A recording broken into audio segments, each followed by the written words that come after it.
Good morning. I am Anna Imagination, and this is Shifting Perspectives from the Healing Garden. We are talking this morning on authority and how authority works into power and control. It is a topic that I have been looking to delve into for quite a while. I talk a lot on when we are born with two things: our identity and our authority. Our identity becomes in an ideal circumstance, we are supposed to be spending the first 15 years, 20 years of our lives pursuing our identity and learning about who we are so we can gain a relativity to the rest of the world. Unfortunately, due to the way the society is built and due to the systems and the cultures in place and our severe neglect on mental health in this country, in this world, identity does not happen that way.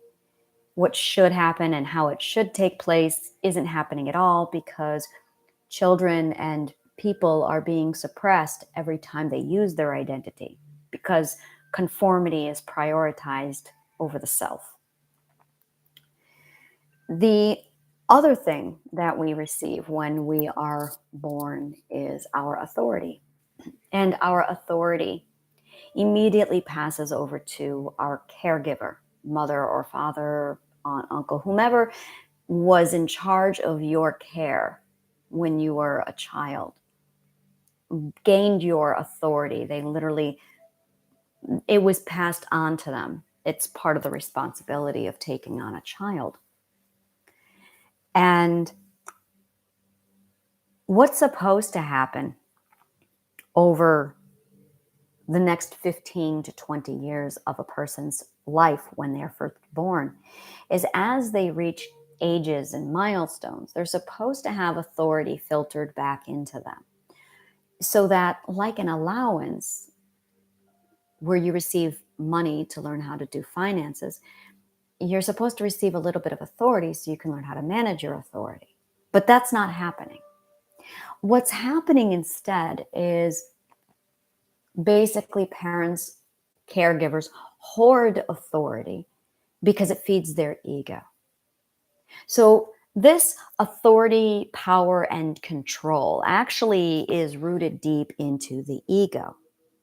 Now, I use words like id, identity, and ego a lot. And I've never said this out loud before, but I really need to kind of throw down the gauntlet. Me versus Freud. That's right. I'm taking on Freud. Freud identifies the id, the ego, and the superego. I've researched this. I think it's crap. I really do. Now, he's the father of psychology. Prior to Freud, nothing had been done before. Actually, philosophy was done before. He was the one who just put it in writing and threw it out there. But it was done without any pre-existing knowledge because it hadn't been done before. So as admirable as his efforts were, I think he was really off the mark. I really do. And so it's with great respect that I honor Freud. However, he was so wrong on so many fronts. Now, right and wrong belongs in the worlds of ethics and morals. So we talk about incorrect and correct. That is based off of my perspective. Our perspective is based off of our five senses, which is purely subjective. So this is completely, as is everything in my videos, my opinion. So there's no real point to arguing who is right and who is wrong, who is right and incorrect. But I still think that Freud was completely wrong. So I do not acknowledge the superego at all in my perspective. There is no superego. He talks about it being morality, literally what's moral. And I'm going, did you study philosophy, Freud? Because what is moral and what is ethics is a completely different topic. And that makes no sense. It's so confusing to me. Like I've tried analyzing it. The next thing he looks at is the ego. Now, the ego is actually the core of narcissism. The ego is Well, literally, it's narcissism. It is our desire to empower the self. It is where confidence and pride, security of the self, knowledge that we can protect ourselves all comes from. It is the defense system. Oh, that makes a lot of sense. The ego is very much our defense system. I talk a lot on the defense system.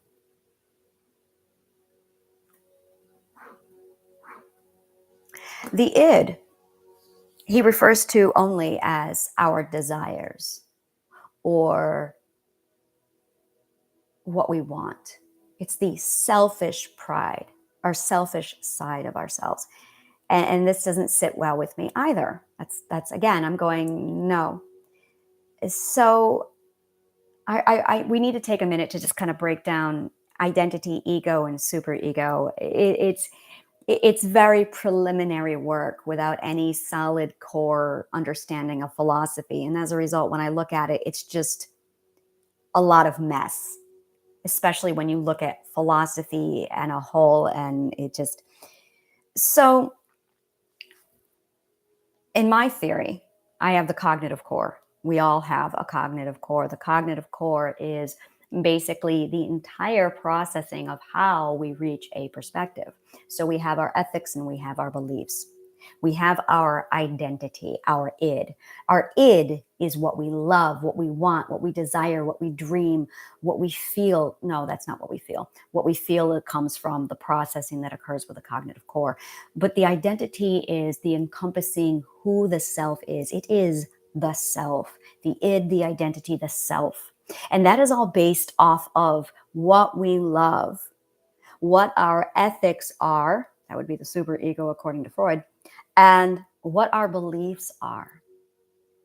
And part of this triad here, what we love, what we ethically have, what our ethics are, and what we believe, when you have those three things combined, you develop your name. And your name solidifies and reinforces this beautiful core of who you are. And that is your id, your identity. It is the whole of what you love, desire, want, wish, dream, hope for, your ethics, and your beliefs. Your name, knowing who you are in this full identity, this id, the self. Now, your beliefs, when matched with your ethics, form your perspective. And your beliefs come into you based off of what we hear, what we see. This is input. This is input. Our beliefs are our input. And what we believe is based off of what we experience, based off of our five senses. We're either hearing information, we're seeing information, we're experiencing it, we're feeling information. We acknowledge information. We have our five senses: taste, sight, smell, hearing, touch, all coming into our system in the form of a belief. And that belief is processing through the cognitive core. What are your ethics? What do you believe? What do you experience? And that forms our perspective. Our perspective is how we perceive reality and our personal truth. Philosophy dives into what truth means. We're not going to do that right now. So, ego is basically the defense system.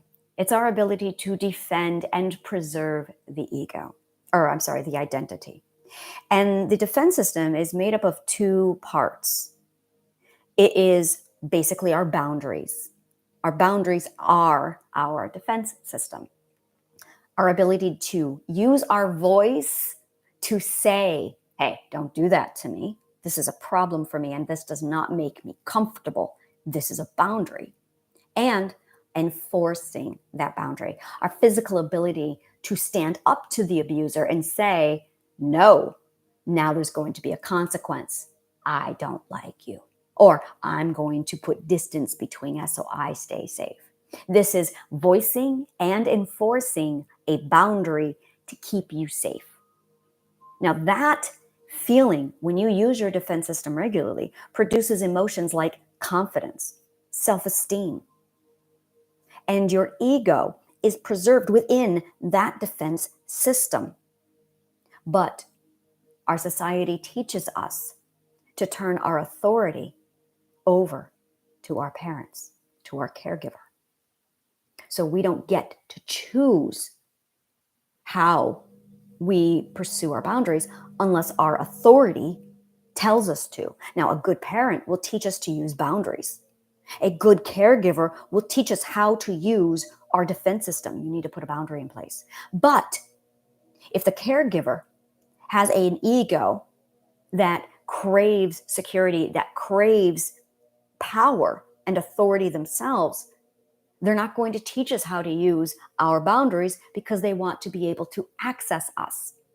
I was watching the show Manifest the other day, and I'm watching it right now with my daughter. And there is a line where the mother, Grace, says to her son, Cal, quote, "We don't lock doors in this house." And I just went, "Excuse you? That's a boundary. Excuse you." Now, maybe they have a respect system so that maybe their household knows to knock before you enter a door and they respect that. But by saying we don't lock doors in this house, that's actually a violation of a boundary if somebody's taking care of themselves, or they are being intimate, or they are getting changed or dressed or are showering. It's a boundary, and it's a safety technique. Now, I don't want to get into the morals and the ethics of what you value, and if you have a household like that, that's not the point. The point is there is a boundary that has to be put in place between an individual and the rest of the world. And your parents, caregivers, should be teaching you how to utilize that boundary. Unfortunately, in order to receive that lesson, you have to have a caregiver who respects and values boundaries. But in most cases, we don't have that, because in most cases, we are taught by the ego, the narcissist, that boundaries are bad, because boundaries prevent a narcissist and an abuser from abusing you.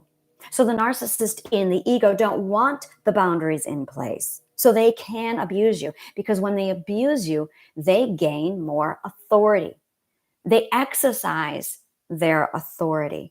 Authority is the power and the control over your safety, your fate, your decisions, your individuality. And by turning it over to a caregiver upon our birth, we have no choice because we are literally incapable. It immediately becomes a responsibility that is turned over to your caregiver. But because your caregiver is mentally ill in most cases, instead of using that power with authority and with responsibility, they hoard it. And they use your authority to empower themselves.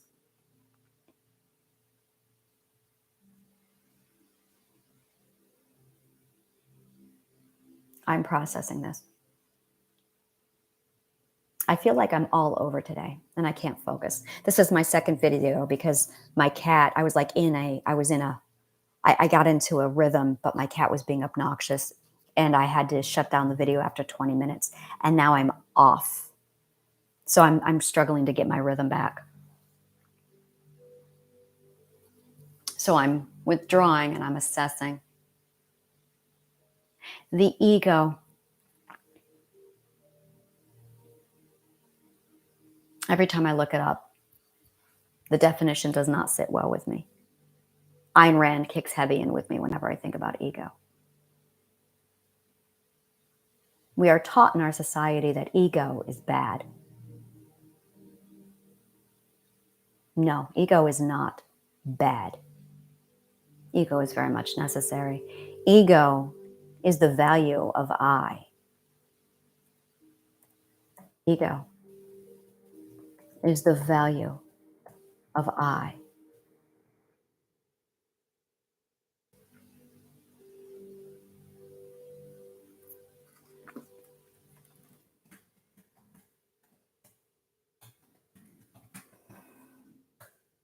I'm meditating now. I need to pull back.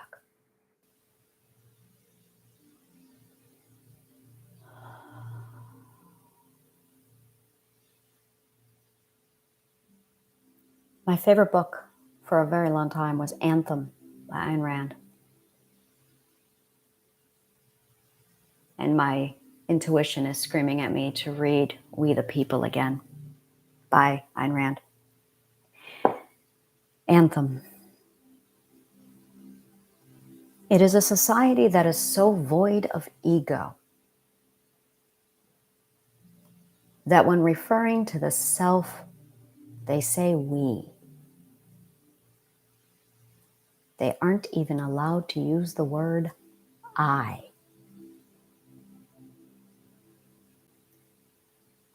Religions are literally designed to strip away and destroy the ego. Religions are the ego's enemy. On this, with Ayn Rand, this is why I love Ayn Rand so much. It's because she and I very much share this opinion that religions are the nemesis for the ego. You are supposed to sacrifice everything you are for the religion and the God. And what ends up happening is the I, the self-preservation, self-love gets destroyed in the process. That need to preserve ourselves, our identity, the I, is completely thrown away until there's nothing left. You become an agent of the religion. Government does it to us too. Ask not what you can do, what your country can do for you. Ask what you can do for your country. That is 1000% destroying of the ego and the self. Some people would call that communism.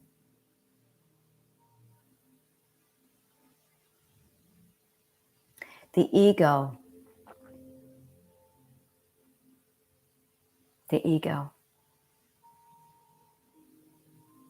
is constantly under attack in our country, in our world, in our cultures and religion.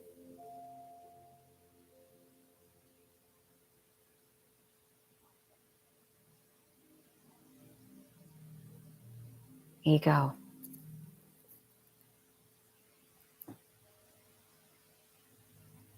Religion and my parents were always there to slam me down every time I rose up just a little bit with self-esteem and pride.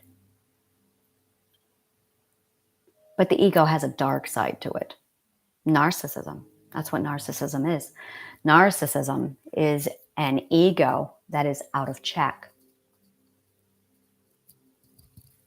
And when you have your ego, everything is a spectrum, Anna. Everything is a spectrum. So is ego. So is ego. Ego is also a spectrum. There it is. There it is. Oh, I got it. I got it. Oh, I love meditation. This is why I meditated. Identity is the definition of the self. It is all the components that make up the self. It is what defines exactly what the self is. For me, it's cats, it's coffee, it's meditation, it's philosophy, it's thinking, it's dance. Those are all components of my identity that reinforce and build myself. But the ego is the value of the self. It is the love for the self. It is self-love itself. That is ego. Ego is self-love. There it is. Finally, ego is self-love. I'm getting into this. I'm digging deep.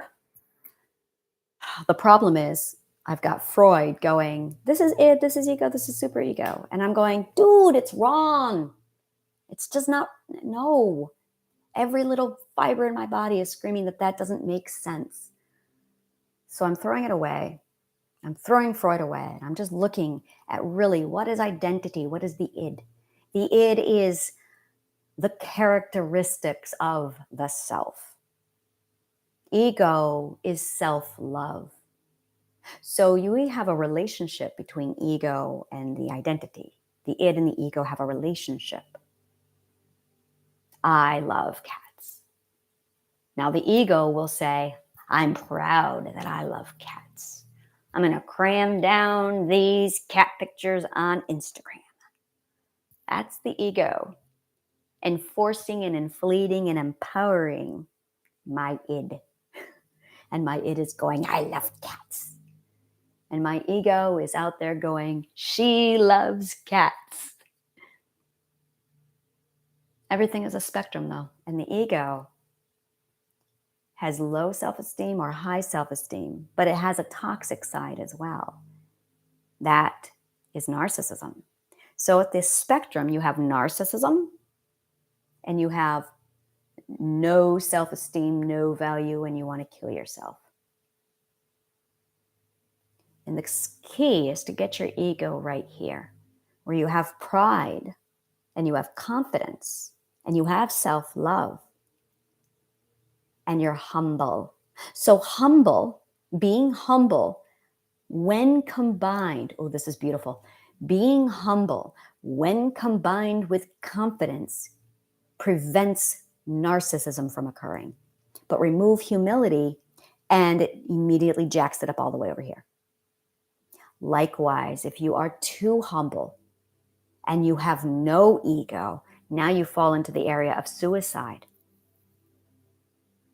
and self-hatred. This is self-esteem. This is self-love. Ego is self-love. Now religion steps in and says you are supposed to be humbled. You are supposed to non-exist. You are supposed to not embrace pride stumblest before a fall. And it bans pride, but pride is healthy. The dumbest proverb in the world, really, from a psychologist's point of view, the stupidest proverb in the world is pride stumblest before, or pride cometh before a fall. And I'm just going, why not glorify pride? Pride is good. It's healthy. Pride comes with humility. Arrogance is the problem. Arrogance is when there's no humility or humility is turned down. So humility keeps this in check. But self-love, well, all of this is self-love, but pride keeps this in check. So the key is to have a balance between humility and pride. And when they come together, you exist in this beautiful, healthy place of ego. No humility puts you into narcissist realm. No pride puts you into self-loathing and hatred and suicide mode. Suicide is the opposite of narcissism. This is all the ego. There, it's self-love. It is the value of I. The identity are the characteristics and the components that define the self. That is identity.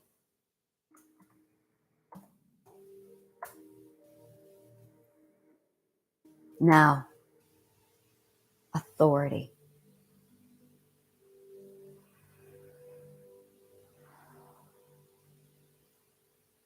Authority is the power to decide what you will control. Authority is the power to choose what you will control.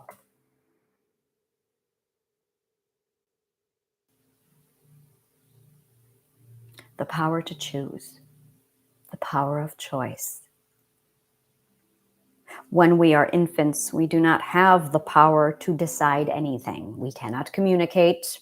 We do not know the way of the world. When in Rome, you do what Rome does.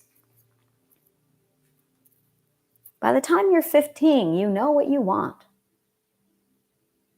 And you decide to choose. But if you have a parent saying no, who has the power? Now you enter into a power struggle in your teen years. And abusive, narcissistic parents will use that authority over you to inflate their own ego. Oh, there's that term, inflate their own self-love, inflate their own ego by taking the authority of others. There is this beautiful relationship between authority and ego that takes place.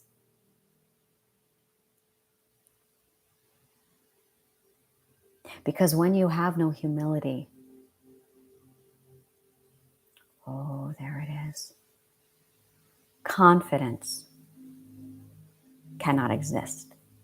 Confidence is born. Confidence is born out of humility and pride. I'm going to write this down.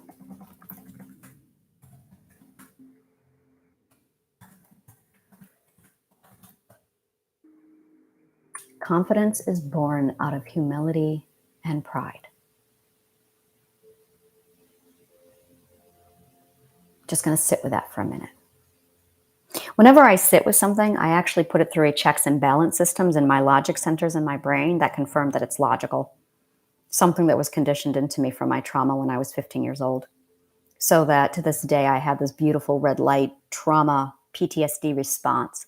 It's a gorgeous, gorgeous trauma. It's actually one that I purposely keep because it is so accurate.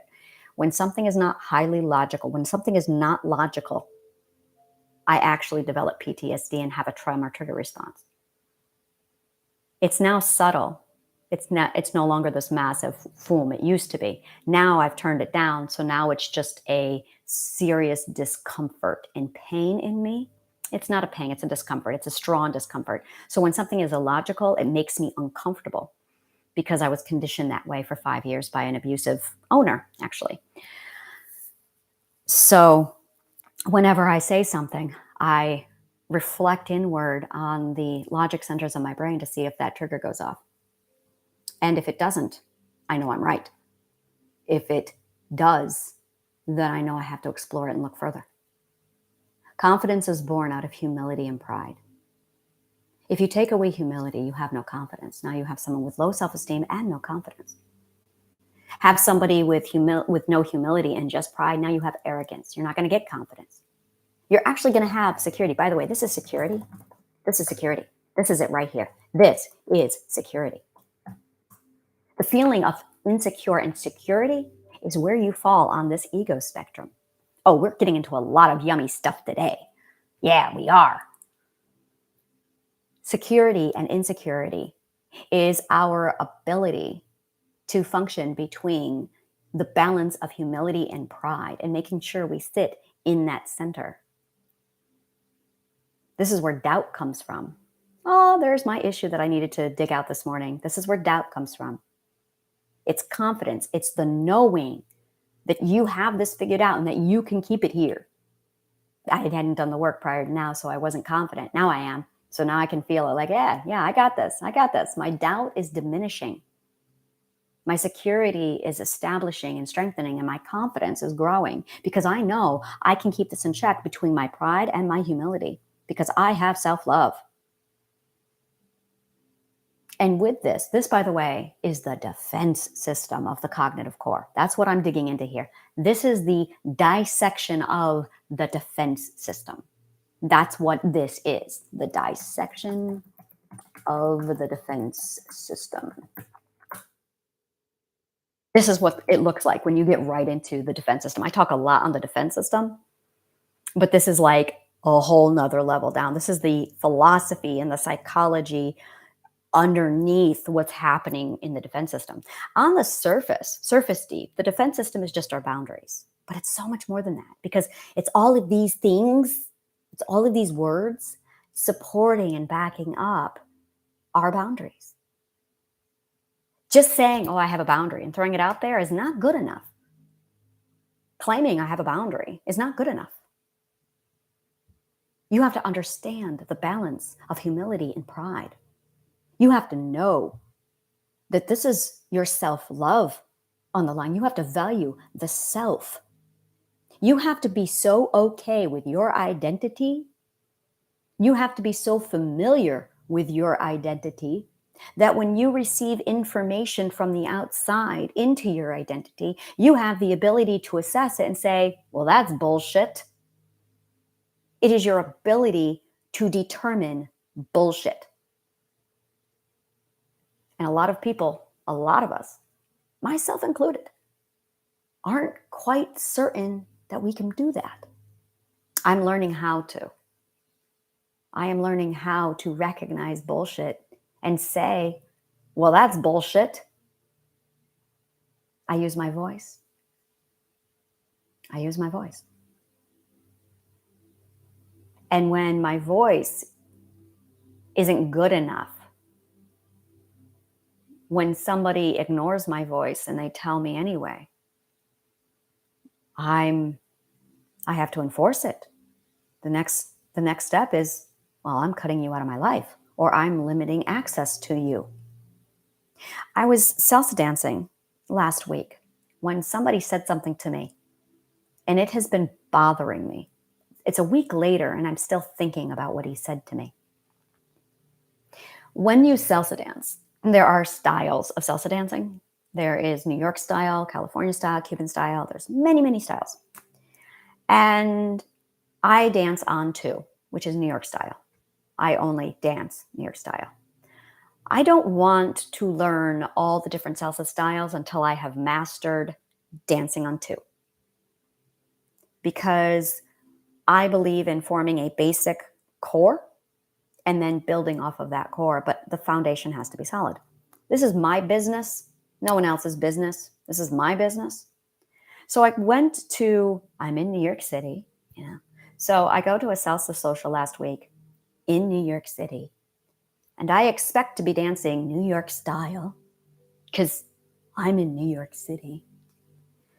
And when you dance with a partner, because it's New York City, you get a lot of people from Colombia, Cuba, Puerto Rico. You get them all over. You get a lot of different cultures all over. So they might be here visiting. In fact, a lot of people are here visiting, doing these salsa socials, and they'll bring their own style. Last night, I got to dance with a Cuban style. Oh my God, I've never seen it. I'm like, what is this? And he said to me, I dance Cuban. Oh, yeah, not for me. Definitely not for me. But last week, I was dancing with this man. He was from Colombia, and he dances on one. And he said to me, quote, you should learn to dance on one. Boy, I felt that flare up as soon as he said it. We're going to talk about this for a minute because I know what that was. That was narcissism, by the way. That is the mentality of, I'm visiting from Colombia and I'm in here in New York and I dance on one, so you should conform to me. That's what that was. 1000%. That is what that was. That I, a New Yorker in New York State, dancing New York style, should conform to him. Why shouldn't he conform to me? Why shouldn't he learn how to dance on two? Seeing as how he's in New York dancing with a New Yorker. That's like walking into Rome going, hi, I'm from New York City. We're going to do it my way, Rome. I expect Rome to conform to me. We don't do that. We have the phrase, when in Rome. So that's narcissism. My little psych brain immediately went, whoa, dude. I should have stopped the dance right there and said, no, you don't tell me that I should learn to dance on one. And he added it with, because it's easier. 15 years ballet. Do I look like I like things easy? I never talked about it. I did not set my boundary. I did not say to him, excuse you, I should be authentic. Thank you. The dance is done for you. And walk away. That's what I should have done.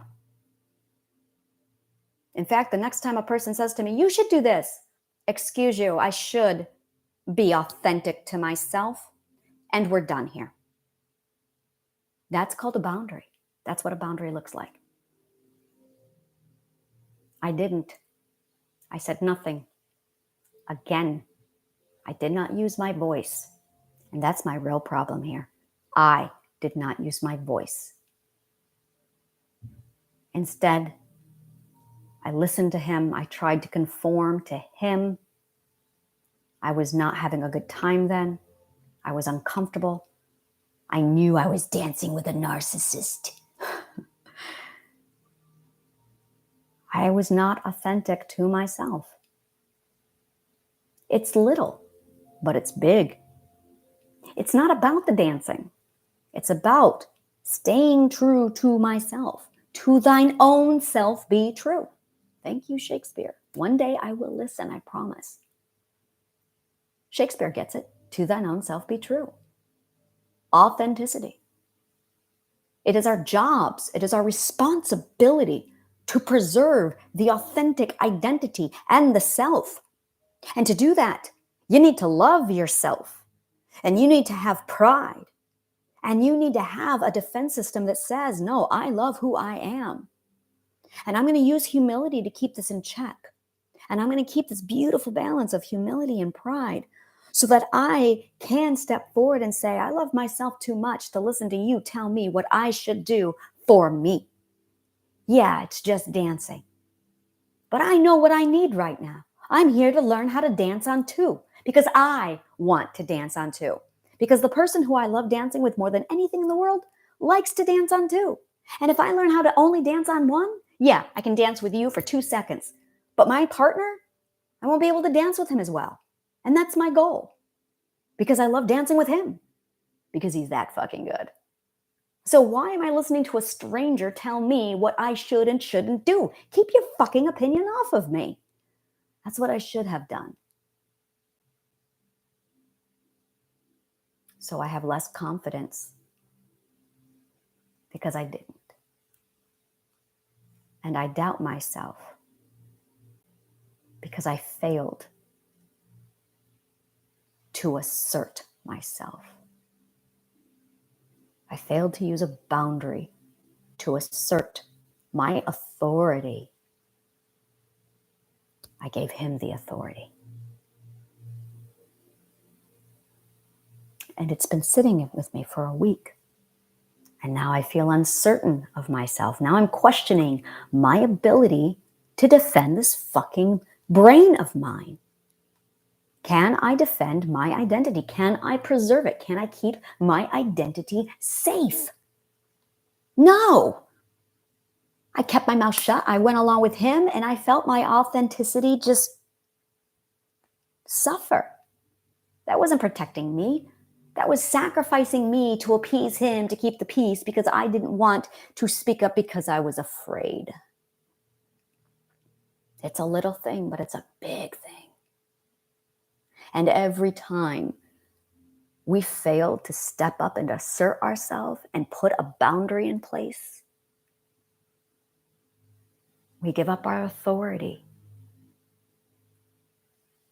And our confidence dwindles and our doubt increases. So we have the spectrum, and this spectrum is the fluctuation of where our confidence and our pride is. Where our confidence and our self-doubt is.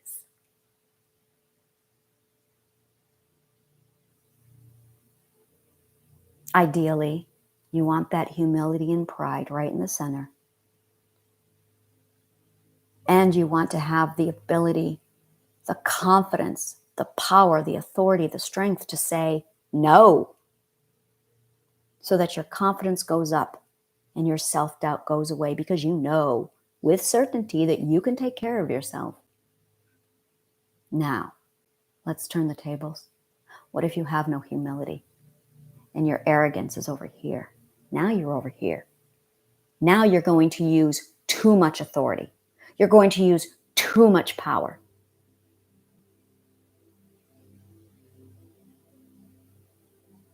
It's not pride anymore.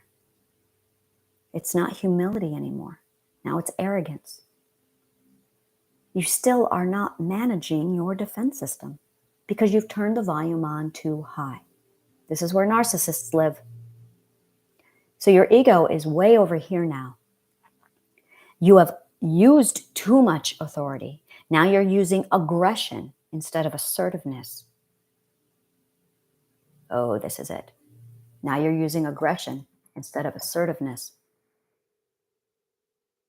And you're using too much authority, too much power, and you have no confidence.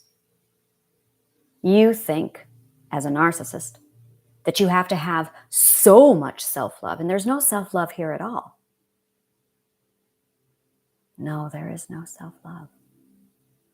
So this is not logical. There's no self-love at all.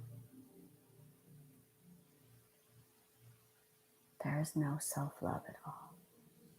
Narcissists hate themselves. They hate themselves.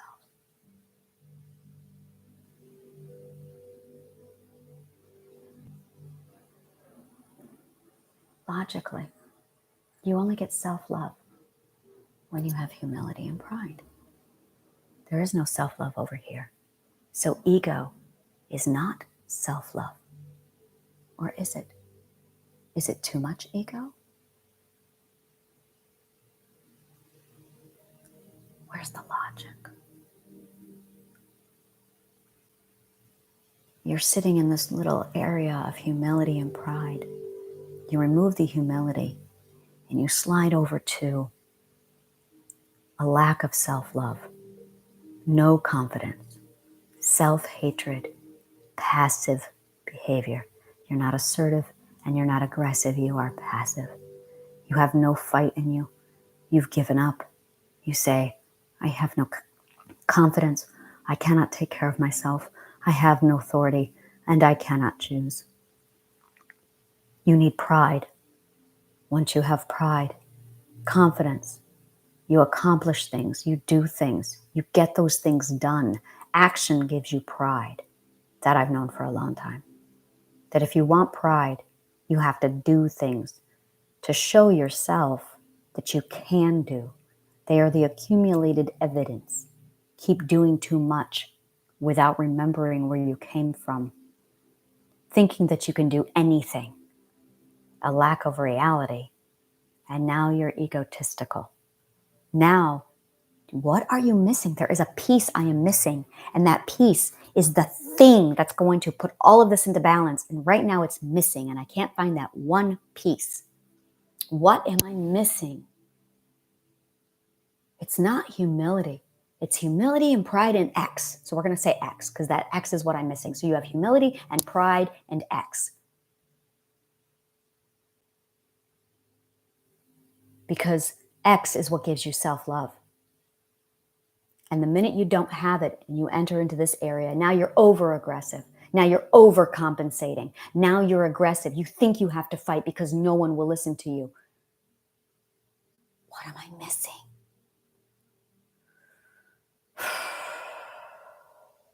So you use authority as a tool to inflate your ego because your ego is incompetent, because you are lacking something. And if you plug that thing in, then it will correct the narcissism. If you plug that thing in, but what is it? If you plug that thing in,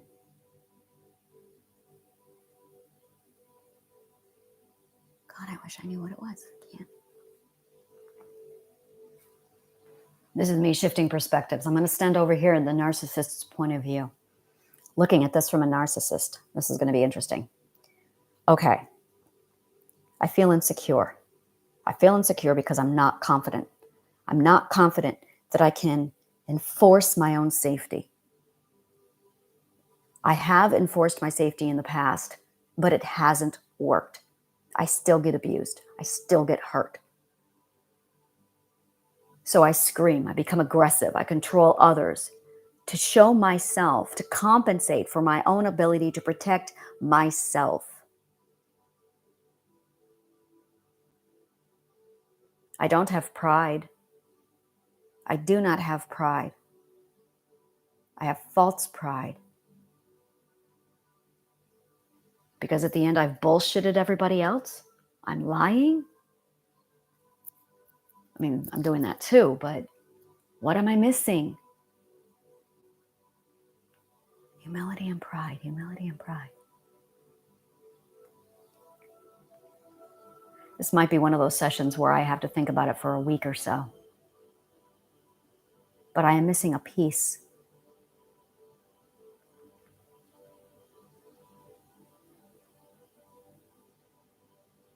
There is a thing, an emotion that you lack that tips the tables.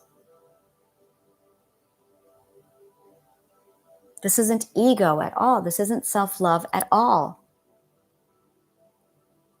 Ego only exists here. Ego is only in that little itty bitty cusp on that spectrum. There is no ego over here. There is false ego. There's arrogance. There is no ego over here. There is shame and self-loathing. There's self-loathing over here. There's also no humility. There's too much humility. There's pride. There's no pride. There's no pride. Confidence and pride are born out of this balance. You need humility and something else. It's not pride. It's something else. Because pride and confidence come out of this space. That's where I messed off.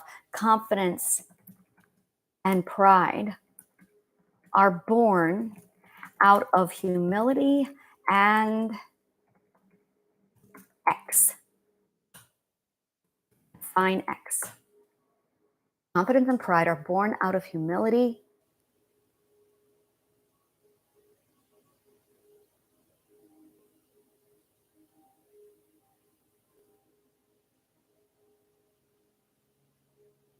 too much humility. And we say ego, and that's not true. This is where everyone gets it wrong. Well, it's humility and ego. No, ego is all of it. Ego is all of the self-esteem. You can have poor ego. You can have great ego. You can have healthy ego. We are wrong. Ego is not here. We've been defining ego as X, and it's wrong. Ego is the entire spectrum because you can have a low ego. Ego is just self-love. Ego is all of this. It's humility and something else. Because when you have too much humility, it takes you over here. When you have too much X, it takes you over here. But when you have the balance between humility and X, then you have a healthy ego. So what is X? God, I wish I was a narcissist. No, I don't. That way I could figure this out. This is my problem, is I'm not a narcissist. So I can't dig into that emotion to figure out what that is missing so I can dissect it. What does a narcissist have too much of, people? Hypothesize. Let's think about this. What does a narcissist have too much of? Because if we can turn fear.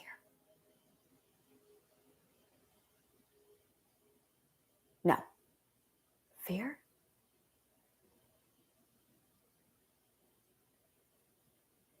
Fear. No, because they have tons of fear. No, it's not fear. No, it's not fear. Okay. What does a narcissist have too much of? Arrogance? Is it arrogance? I need to look up arrogance. Arrogance. I have no idea what arrogance is. Arrogance. Quality of being arrogant. That is such a sense of one's own importance that shows itself in a proud and insulting way. See, pride is beautiful. Arrogance, a sense of one's importance. Importance? Is importance an emotion? Importance. Isn't that funny? importance, value. Is that it? Just a minute.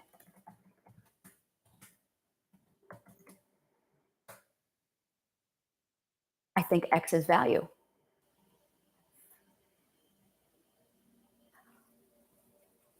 I think that's it. I think X is value.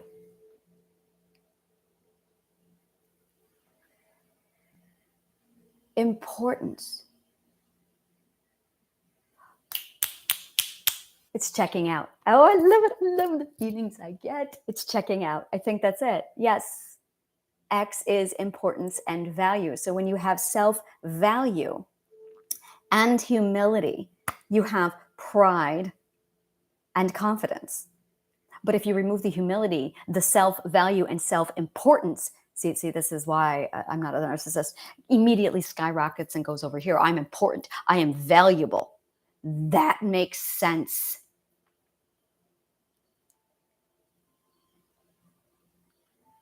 But the humility keeps that in check and it pulls it back into that gorgeous spot of spectrum. In the meantime, this person over here has no self-importance, no value. This is where I lived. This is my realm. I was in the depressive. I have no value. I have no importance. I've had to work to build myself up to get even the value I have today. I'm still struggling with it, which is why I struggled with money and wealth, because I struggled with value and importance. And because I don't have a drop of narcissism inside of me. This is the ego. This is the ego. It's your relationship between humility and value. But if you don't have humility, then your value shoots over here and now you have narcissism. But value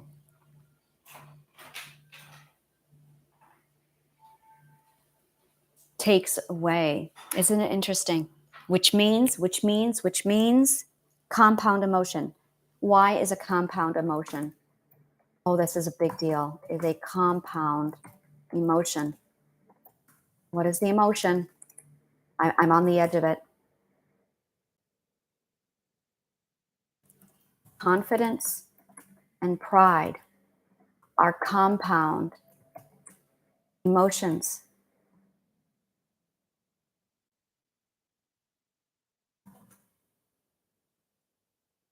That come from humility and value.